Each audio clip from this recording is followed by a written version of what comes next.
Tollywood dynamic hero Manchu Manoj రాజకీయాలలోకి వస్తున్నారా? ఆయన కొత్తగా పెట్టిన ఐక్య సంస్థ రాజకీయ పార్టీగా మారబోతుందా?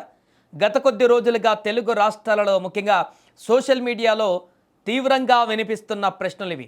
అయితే వీటన్నిటికీ మంచు మనోజ్ స్వయంగా పులి స్టాప్ పెట్టారు. మే 20న తన పుట్టినరోజు జరుపుకుంటున్న సందర్భంగా ఒకరోజు ముందుగానే మీడియాతో సమావేశమైన మనోజ్ పలు కీలక విషయాలను వెల్లడించారు.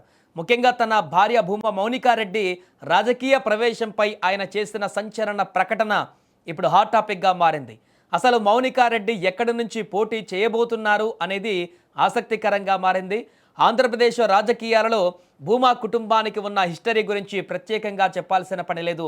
దివంగత నేతలు భూమా నాగిరెడ్డి, శోభా నాగిరెడ్డిల రాజకీయ వారసత్వం మౌనికారెడ్డికి పుట్టుకతోనే వచ్చింది. అందుకే పెళ్లి తర్వాత మనోజ్ మౌనిక రాజకీయాలలోకి వస్తారని ఎప్పటి నుంచో ప్రచారం జరుగుతోంది.